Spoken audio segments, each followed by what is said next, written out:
Hello everyone, my name is अस्सार पे और श्रृंखल एंड मैं ये आशा करता हूँ कि आप लोग अपनी लाइफ में खुश होंगे, सफल होंगे और अपनी ज़िंदगी में आप फुलफिल्ड महसूस करते होंगे। देखो, ज़िंदगी जितनी ज़्यादा खूबसूरत है उतनी ही ज़्यादा इसमें कठिनाइयाँ भी हैं। तो अगर किसी भी रीज़न की वजह से तुम्हें अपने वजूद के होने का, अगर तुम्हें अपने वजूद पे शक हो रहा है किसी भी चीज़ की वजह से, जैसे कि माँ बाप की उम्मीदों पे खड़ा ना हो पाना, अपने आप से किया हुआ वादा पूरा ना कर पाना, कुछ भी चीज़ हो सकती है। और अगर इन चीज़ों की वजह से आपको ऐसा लगता है काश मैं ज़िंदा ही ना होता, या फिर अगर मैं मर जाऊंगा तो मुझे मेरे इस दुनिया से जाने से किसी को कुछ फ़र्क नहीं पड़ता है, तो let me tell you this thing, ये बिल्कुल भी सही नहीं है। कुछ भी करने से पहले आप अपने आप के बारे में सोचो, अपने आसपास के लोगों के बारे में सोचो, उन जिंदगियों के बारे में सोचो जो तुमसे जुड़ी हैं। एंड हमेशा ये चीज़ याद रखना कि अंधकार के बाद ही सवेरा होता है। तो उस अंधकार से मत डरो, उस अंधकार को अपने आप पे हावी मत होने दो। उस अंधेरे में अपने लिए एक चांद ढूंढो, चांद की रोशनी ढूंढो, क्योंकि अगले दिन जब तुम लोग सवेरा देखोगे तो जितने भी लोग तुम्हारे आसपास हैं उन सबको तुम पे गर्व होगा। और अगर किसी को भी तुम पे गर्व नहीं होगा तो एटलीस्ट देयर इज़ मी। मैं ये बात तुम लोगों को बताना बहुत टाइम से भूल रहा था and I had to remind myself yesterday about this thing, तो मैं सोचा तुम लोग को भी याद दिला देता हूँ। Talking about taking care of things, तुम्हें पता ही होगा ये चीज़ कि मुझे केस स्टडी बनाने में और ये केस स्टडी पढ़ने में कितना टाइम लगता है। मैं पूरा दिन या तो पढ़ते ही रहता हूँ या फिर मैं अपने कंप्यूटर और फ़ोन के सामने ही रहता हूँ। So I thought why don't I get a pair of glasses for these harmful rays, so you guys come along with me to the Lenskart store. मैं जैसे ही स्टोर में गया, I got to know कि यहाँ पे free में eye checkup मिलता है। पर क्योंकि मेरी तो पावर ही नहीं है तो मैंने गुरु को बोला आई चेकअप करने के लिए, क्योंकि फ्री की चीज़ मैं कभी छोड़ ही नहीं सकता। एंड विद इन 15 मिनट्स उन्होंने गुरु की आंखों की पावर हमें बता दी थी। और मैंने अपने लिए 0 पावर वाला हसला कलेक्शन से फ्रेम लिया था, जो कि अगर तुम लोग मेरे पुराने वाले सब्सक्राइबर्स हो तो तुम्हें पता होगा कि मैं पहले चश्मे पहनता था, लाइक कैमरा पे अपनी पहनता, मैं कैमरा पे पर या पहले जब मैं चश्मे पहनता था कैमरा पे तो I had this exact same frame. It makes me look like that girl from परदेसिया, but still choosing this frame was also a task for me because they have so many stylish frames, so much variety कि सच बताऊं तो मुझे ये choose करना actually मुश्किल हो रहा था। गुरु का जो चश्मा हमने लिया था वो ये वाला है, शेड्स वाला, और ये एकदम सुपर लाइट वेट है and it looks really good in my opinion. And हम दोनों के ही frames anti glare and scratch resistant है। जॉलाइन मत देखो। जो स्टोर में भैया बैठे थे जब गुरु का आई चेकअप हो रहा था तो ही टोल्ड मी कि ये जो चश्मे है ना ये स्क्रैच रेजिस्टेंट है। Okay, and I was like ठीक है, स्क्रैच रेजिस्टेंट होंगे, ठीक है। But then he showed me this and ये देखते ही आई वाज लाइक पक्का इसमें स्क्रैच तो नहीं लगने वाला है। सो अगर तुम्हें भी अपने लिए ग्लासेस बनाने, चश्मे बनाने हैं, तो मैंने डिस्क्रिप्शन में लिंक दे रखा है एक लेंसकार्ट के लिए, उस पर जाके तुम क्लिक कर सकते हो और तुम्हें बस मेरे लिंक से ही मिलेगा free contact lenses of your choice. और आपको दोनों फिजिकल स्टोर या फिर ऑनलाइन पे भी बाय 1 गेट 1 फ्री ऑफर मिलता है। उसी के हेल्प से मैंने अपना वाला पेयर खरीदा था और उसके साथ गुरु वाला फ्री आया था एक्चुअली। और ये ऑफर स्टार्ट होता है at just 1700 rupees. So take care of your eyes, buy yourself some trendy stylish glasses from Lenskart and don't forget to click my link in the description for the offer. Again I generally hope that all of you guys are doing okay, you guys are comfortable in your own skin.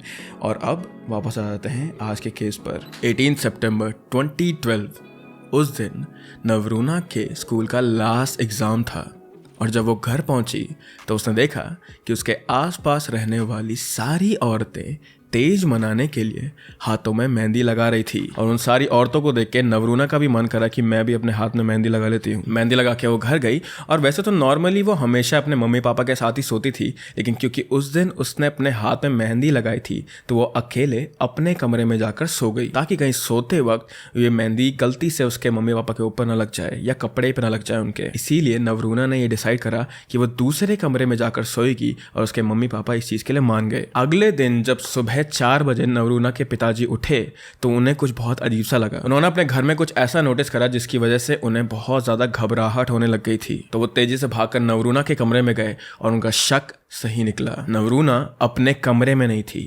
तो आखिर नवरूना गई कहाँ? So let's learn a little more about today's case revolving around Navaruna चक्रवर्ती।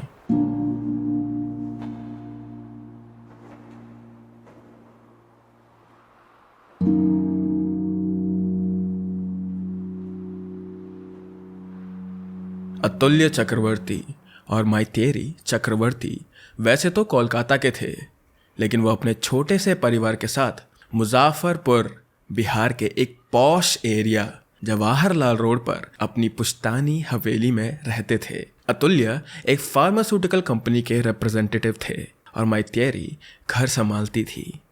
उनकी 2 बेटी थी। बड़ी बेटी का नाम था नवरूपा, जो दिल्ली में अपनी पढ़ाई पूरी कर रही थी, और उनकी छोटी बेटी थी नवरूना, जो 12 साल की थी। नवरूना मुज़फ़्फ़रपुर के सेंट ज़ेवियर स्कूल में 7th स्टैंडर्ड में पढ़ती थी, और अपने पेरेंट्स की आंखों में वो एक बहुत ही प्यारी और सीधी सादी बच्ची थी। नवरूना एक बहुत ही ज़्यादा ब्राइट स्टूडेंट थी, और उसे बचपन से ही नेचर बहुत ज़्यादा पसंद था। वो छोटी उम्र से ही बहुत ही ज़्यादा ओपन माइंडेड लड़की थी, और उसकी ज़्यादा फालतू की कोई रिक्वेस्ट भी नहीं होती थी अपने पेरेंट्स से। वो बस पढ़ाई करती, अपने दोस्तों के साथ खेलती, साइकिल चलाती, कभी बुक्स पढ़ लेती, टिपिकल बच्चों वाली चीज़ें करती थी वो। तो 7th स्टैंडर्ड में थी वो, और उसके हाफ ईयरली चल रहे थे, सितंबर का महीना था।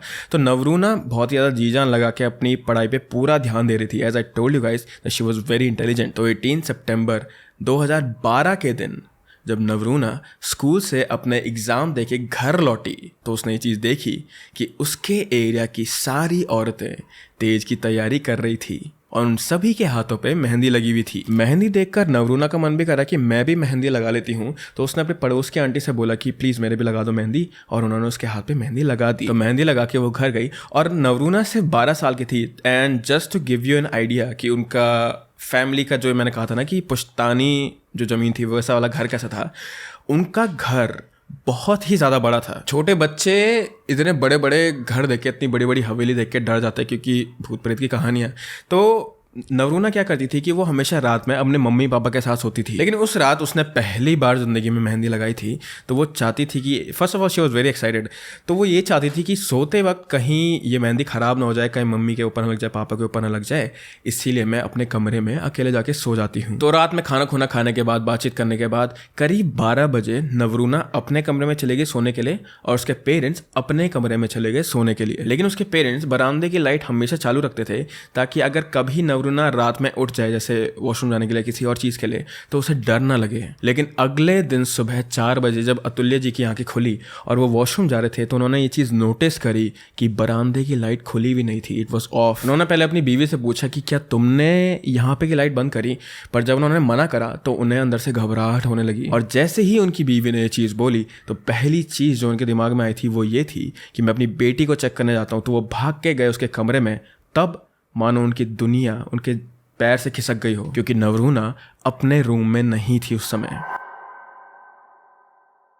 तो वो हड़बड़ाहट में रूम में इधर उधर देख रहे थे, और तब अतुल्य जी की नज़र पड़ी विंडो पर। नवरूना के कमरे की जो विंडो थी, उसमें विंडो में ग्रिल लगी हुई थी, लोहे की ग्रिल लगी हुई थी, और ये विंडो की ग्रिल में से 3 ग्रिल्स बाहर की साइड बेंड थी। ये जो खिड़की थी वो एक गली की ओर फेस हो रखी थी। इसका मतलब ये था कि किसी ने विंडो के ग्रिल को तोड़कर वहाँ से एंटर करा और नवरूना को किडनैप करके ले गया। फिर सेकंड चीज़ जो अतुल्य जी ने नोटिस करी वो ये थी कि नवरूना का बेड भी गीला हो रखा था। तो इसका मतलब ये था कि जब ये आदमी यहाँ आया होगा, या जो भी यहाँ आया होगा, तब उसे देखकर नवरूना डर गई होगी, and she wet her bed, क्योंकि ऑफकोर्स ये बात है वो 12 साल की थी, तो इस चीज़ को देखकर वो डर गई होगी। पहले तो अतुल जी ने और माइथेरी जी ने अपने आस पड़ोस में अपनी बेटी को ढूंढने की कोशिश करी, और पड़ोसियों ने भी इस चीज़ में उनकी हेल्प करी। लेकिन जब उनकी बेटी उन्हें नहीं मिली, तो वो सीधा चले गए पुलिस में कंप्लेन लिखाने के लिए। और जब ये लोग पुलिस वालों पर गए, तो वहाँ की पुलिस ने उनसे ये कहा कि आप घबराइए मत, आपकी बेटी अपनी मर्जी से ही किसी और के साथ भाग गई होगी। और ये सुनकर नवरूना के पेरेंट्स को इतना बड़ा शॉक लगा, जितना प्रॉब्ली आप लोगों को लगा होगा अभी ये सुनकर। This was a 12-year-old kid, और एक पुलिस वाले ने ये बोला उनके पेरेंट्स को कि तुम्हारी बेटी किसी और के साथ भाग गई, डरो मत, वो अभी वापस आ जाएगी। सबसे पहली चीज़ तो ये कि पुलिस के दिमाग में ये थॉट भी आया, बट देन अगेन अगर कोई कंप्लेंट लिखाने जा रहा है तो first action should not be this that you blame their parents. This is extremely shocking and this is actually disgusting to be honest. पर पुलिस लोग यहाँ पर नहीं रुके। फिर बाद में पुलिस ने नवरूना के पेरेंट्स को ही अक्यूज कर दिया कि उन्होंने अपनी बेटी की ऑनर किलिंग की है। पुलिस के थ्योरी के अकॉर्डिंग नवरूना को उसके पेरेंट्स ने ही मारा था। पुलिस एक्चुअली इस थ्योरी पर स्ट्रांगली बिलीव करती थी। उन्होंने अतुल्य जी का पूरा घर सर्च करा, एक्सेप्ट उनकी बेटी का कमरा, और उनके घर का वाटर टैंक भी चेक किया, टू सी कि कहीं नवरूना को मार कर उसकी लाश को उन्होंने टैंक में तो नहीं फेंक दिया है। लेकिन जब पुलिस नवरूना के भाग जाने पर और अतुल्य जी के ऑनर किलिंग पर रिसर्च कर रहे थे, उनकी छानबीन कर रहे थे, तब पूरे टाइम अतुल्य जी उनको ये कहते रहे कि वो मेरी बेटी को ले गए होंगे, तुम जाके लैंड माफिया को पकड़ो, वो मेरी बेटी को ले गए होंगे।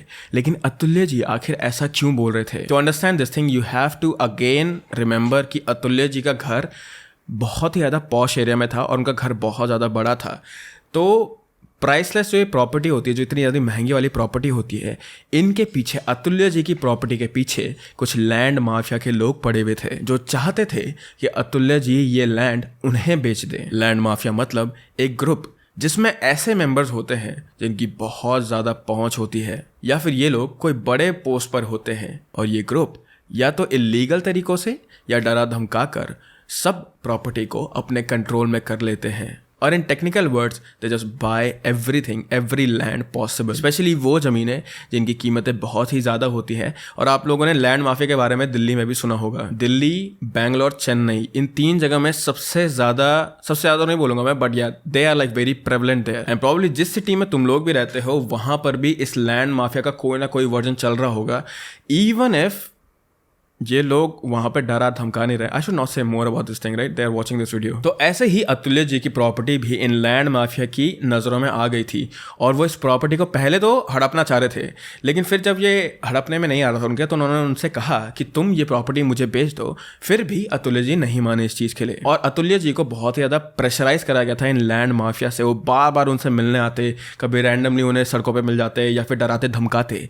इसीलिए उनकी एक थ्योरी थी कि इसी लैंड माफिया वाले ने या फिर इन्हीं लैंड माफिया वाले लोगों ने उनकी बेटी को किडनैप करा है ताकि वो अतुल्य जी को डरा सके। और इसीलिए वो बार बार पुलिस वालों को बोलते रहे कि ये और किसी का काम नहीं है बल्कि लैंड माफियाज वालों का काम है, तुम जाके उनकी छानबीन करो। लेकिन अतुल्य जी के बार बार ऐसा बोलने पर भी पुलिस वालों के कान में जूं तक नहीं रहेंगी। वो बस इसी पॉइंट पे अटके रहे कि इन्होंने अपनी बेटी की ऑनर किलिंग की है। अब क्या हो रहा था कि दिन बीत रहे थे और पुलिस इस ऑनर किलिंग वाली चीज पे अपना टाइम वेस्ट करी थी। तो नवरूना के पेरेंट इतने ज़्यादा बेचारे से हो गए कि उन्हें पुलिस को थ्रेटन करना पड़ा कि अगर तुम लोग इन्वेस्टिगेशन शुरू नहीं करोगे तो हम लोग अपने आप को ही मार देंगे। Can you imagine this thing कि वो किस सिचुएशन में होंगे? पुलिस वालों को जिनका काम ही है जनता की सेवा करना, उनकी रखवाली करना, नवरूना के पेरेंट्स को उन्हें थ्रेटन करना पड़ा कि प्लीज़ इन्वेस्टिगेशन शुरू कर दो वरना हम अपने आप को मार देंगे। नवरूना के parents they were very cautious. जिस रूम में नवरूना सोई थी वो रूम पूरे 30 दिनों तक उन्होंने अनटच्ड रखा था, क्योंकि अतुल्य जी ने ये सोचा था कि पुलिस उस रूम की तलाशी लेगी, फॉरेंसिक टीम यहाँ आएगी और एविडेंस टेम्पर नहीं होने चाहिए यहाँ पे। लेकिन you will be shocked to hear this thing. Allegedly police उस कमरे की जांच करने के लिए आई ऑन 22 अक्टूबर, जो कि था क्राइम होने के ऑलमोस्ट 33 दिन बाद। और तो और फॉरेंसिक टीम वहाँ पहुँची ऑलमोस्ट 45 दिन के बाद, जिसकी वजह से नवरूना की फैमिली बहुत ही ज़्यादा डिसअपॉइंट हो चुकी थी। पर उन्होंने उम्मीद नहीं छोड़ी। उन्हें यही आस थी कि उनकी बेटी सही सलामत घर वापस आ जाएगी। Until 26 नवंबर 2012। नवरूना के किडनैप होने के 74 दिन बाद उसके घर के पास के एक नाले में सफाई की जा रही थी, जिसका ऑर्डर दिया था वहाँ के म्युनिसिपल कॉरपोरेशन के वार्ड काउंसलर ने, और उसका नाम था Rakesh Sinha, also known as Pappu. Allegedly Rakesh इस चीज पे अड़ा हुआ था कि उसे वो नाला साफ चाहिए उस हफ्ते। And this came out of nowhere. जैसे तुम्हें लग रहा है ना ये नाले की बात कहाँ से आ गई, this came out of nowhere. उसके एम्प्लॉयज को भी ये चीज लग रही थी कि अचानक से नाला साफ करने का कहाँ पे आ गया सर पे, ये इस चीज के पीछे क्यों पड़े, किसी को भी कुछ समझ नहीं आ रहा था उस समय पे। बट क्योंकि वो वार्ड काउंसलर था और लोगों के बीच में वार्ड काउंसलर को लेकर थोड़ा सा डर रहता है, तो उन्होंने चुपचाप उनका काम करा। और जब उन्होंने नाले की सफाई करी तब उन्हें एक बहुत ही ज़्यादा अजीब सी चीज़ मिली। सफाई के वक्त क्लीनर्स को वहाँ एक स्केलेटन मिला, वहाँ हड्डियाँ मिली। अब क्योंकि स्केलेटन अतुल्य जी के घर के जस्ट बगल में ही मिला और नवरूना का केस भी रिसेंटली चल रहा था वहाँ पे, तो पुलिस को सबसे पहले यही लगा कि ये स्केलेटन नवरूना का ही है। And as we all know, skeleton की आइडेंटिटी चेक करने के लिए अतुल्य जी या माइक टेरी जी का DNA मिलना ज़रूरी था उस समय। But both of them they refused to provide their DNA। ऐसा इसीलिए किया उन्होंने क्योंकि उन्हें ये यकीन था कि ये स्केलेटन उनकी बेटी का नहीं था और उन्हें पुलिस पर बिल्कुल भी भरोसा नहीं था इस टाइम पे। तो अतुल्य जी ने ये बोला कि हम आपको डीएनए देंगे अपना, लेकिन सिर्फ तब जब सीबीआई इस केस में इन्वॉल्व होगी। लेकिन ये केस बहुत ही ज़्यादा लंबा चला। इस केस को अब ऑलमोस्ट 2 साल हो गए थे और 2 सालों में ये केस पुलिस से सीआईडी को ट्रांसफ़र हो गया था एंड इन 2014 सीआईडी से अब ये केस सीबीआई को ट्रांसफ़र हो गया था। लेकिन सीबीआई ने केस पर काम करने से मना कर दिया, ये कहकर कि उनके पास ऑलरेडी दूसरे बहुत सारे केसेस हैं जिनको सॉल्व करने का प्रेशर उन पे ऊपर से आ रहा था। बट इवेंचुअली अतुल्य जी की पहचान में एक आदमी ने सुप्रीम कोर्ट में पिटीशन फाइल की, जिसके बाद सीबीआई ने इन्वेस्टिगेशन स्टार्ट कर दी थी नवरूना केस पर। और क्योंकि अब सीबीआई इन्वॉल्व थी तो अतुल्य जी भी और उनकी वाइफ भी तैयार हो गए थे अब पुलिस को या फिर सीबीआई को अपना डीएनए देने के लिए। पर जैसे ही ये डीएनए फॉरेंसिक वालों पे पहुंचा था, उन्होंने ये चीज़ साफ साफ बोल दी कि उस स्केलेटन का डीएनए और अतुल्य जी का डीएनए या फिर उनकी बीवी का डीएनए मैच हो रहा था, विच मेंट कि ये स्केलेटन नवरूना का ही था। अपने घर के इतने पास मिली थी उनकी बेटी, पर उस हालत में पुलिस वाले अगर थोड़ा जल्दी इस पे इन्वेस्टिगेशन शुरू कर देते तो अतुल्य जी का ये कहना था कि उन्हें उनकी बेटी जिंदा वापस मिल जाती। क्योंकि अब ये किडनैपिंग का केस नहीं था, ये एक मर्डर केस था जिसका इंटेंट साफ साफ लिख रहा था अतुल्य जी को। 2014 से लेके 2020 तक सीबीआई इस केस से रिलेटेड कोई भी ठोस एविडेंस नहीं जुटा पाए। सीबीआई ने ऑलमोस्ट 66 विटनेसेस के स्टेटमेंट लिए थे, नार्को टेस्ट कराए थे, लाई डिटेक्टर टेस्ट कराया था और ब्रेन मैपिंग भी कराई थी on suspects including police officers, पर यह केस सॉल्व हो ही नहीं पा रहा था। और ऐसा नहीं है कि सीबीआई ने किसी को अरेस्ट नहीं किया था। अप्रैल 2018 में सीबीआई ने 6 सस्पेक्ट्स को अरेस्ट किया था, जिनका नाम था विमल अग्रवाल, मोहम्मद शाह आलम, अभय गुप्ता, विक्रांत शुक्ला, बराजेश सिंह और राकेश कुमार सिन्हा AKA पप्पू। वही पप्पू जो म्युनिसिपल कॉरपोरेशन का वार्ड काउंसलर था, वही पप्पू जिसने वो ड्रेन क्लीन करवाने का ऑर्डर दिया था। मैंने ये चीज़ पहले मेंशन करी थी कि पप्पू को लेके लोगों के बीच में थोड़ा सा डर था, वो इसीलिए क्योंकि पप्पू के ऊपर पहले भी क्रिमिनल केसेस थे, जिनमें से एक केस जो हम लोग को पता है that included robbery in train. ये सारे के सारे लोग बड़े पोस्ट पर थे और उनकी काफ़ी पहचान भी थी। कोई होटल का ओनर था तो कोई बड़े प्रॉपर्टी डीलर था। इन 6 लोगों को अरेस्ट करने के बाद भी पुलिस कुछ सबूत ही इकट्ठा नहीं कर पाई और 3 महीने बाद इन 6 के 6 लोगों को बेल मिल गई। Now as guys can imagine कि इतने सारे साल हो गए थे तो सुप्रीम कोर्ट बार बार सीबीआई को डेडलाइन देते रही to show them the charge sheets, लेकिन हर बार सीबीआई इस डेडलाइन को एक्सटेंड करने की रिक्वेस्ट कर देती थी। ऑलमोस्ट 10 बार सीबीआई को एक्सटेंशन मिला, लेकिन इतने ज़्यादा टाइम के बाद भी उन्हें कोई सबूत मिला ही नहीं। फिर थक हार कर सीबीआई ने पोस्टर्स लगा दिए लोगों से अपील करते हुए कि जिसके पास भी नवरूना का केस से रिलेटेड कोई भी इंफॉर्मेशन हो उन्हें वो हमारे पास ले आए और बदले में उन लोगों को 10 लाख रुपए मिलेंगे। I don't know what was CBI thinking about this thing. Maybe they were very desperate, क्योंकि इतने सालों बाद किसी को क्या याद रहेगा और किसी के पास क्या सबूत होंगे, और वैसा ही हुआ। उन्हें कोई लीड नहीं मिल रही थी, तो फाइनली 2020 में CBI ने क्लोजर रिपोर्ट डाल दी इस केस के बारे में और ये केस क्लोज हो गया। अगर तुम लोगों ने मेरी पुरानी वाली वीडियोस देखी हैं तो तुम लोगों को ये पता होगा अभी कि पुलिस नेग्लिजेंस की वजह से बहुत सारे केसेस सॉल्व नहीं होते हैं।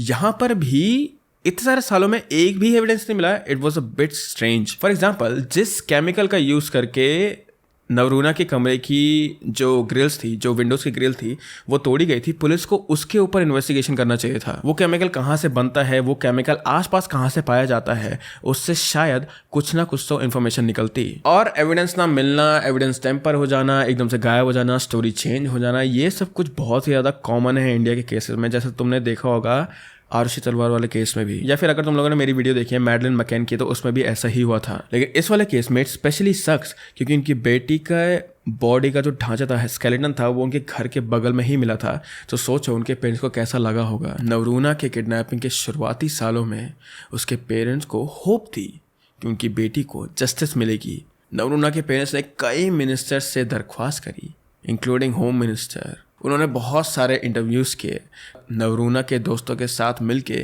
फेसबुक पेज और ब्लॉग्स बनाए सेव नवरूना के नाम से, ताकि उनकी बेटी की कहानी लोगों तक पहुंच सके, कोई उन्हें कुछ तो इन्फॉर्मेशन दे सके। उन्होंने कई प्रोटेस्ट भी किए, आखिर तक वो यही बिलीव करते रहे कि नवरूना आज भी जिंदा है और वो लौट आएगी, पर आज वो दोनों बूढ़े हो चुके हैं। अतुल्य जी को बीपी और हार्ट प्रॉब्लम है और जितनी बची कुची आश उनके अंदर थी अपनी बेटी को जस्टिस देने की, वो अब बिल्कुल भी नहीं रही, क्योंकि आज करीब 12 साल बाद भी ये केस अनसॉल्व्ड है और कोई इस केस के बारे में अब बात ही नहीं करता है ना। जब भी कोई केस अनसॉल्व्ड रह जाता है तो it comes up with a lot of theories. और इस वाले केस में भी ऐसा बहुत बारी हुआ है कि बहुत सारी थ्योरीज आए, कभी पुलिस वाले को लेके, कभी आस पड़ोस वाले को लेके, कभी उनके पेरेंट्स को लेके कि सच में उन्होंने ही अपनी बेटी को मारा था। But what do you think about this case? इस केस में एक्चुअल कल्प्रेट कौन है? Do let me know. But sadly इसी के साथ नवरूना का केस आज भी अनसॉल्व्ड है, पर अभी के लिए ये वीडियो यहीं पे समाप्त होती है। But before you go, if you guys like to watch true crime documentaries, please subscribe to me, क्योंकि मैं वही वीडियोस बनाता हूँ यहाँ पे। And with that I hope that you guys are happy, I hope that you guys are healthy. Please keep your loved ones very close to you guys and I will see you very very soon. Bye bye.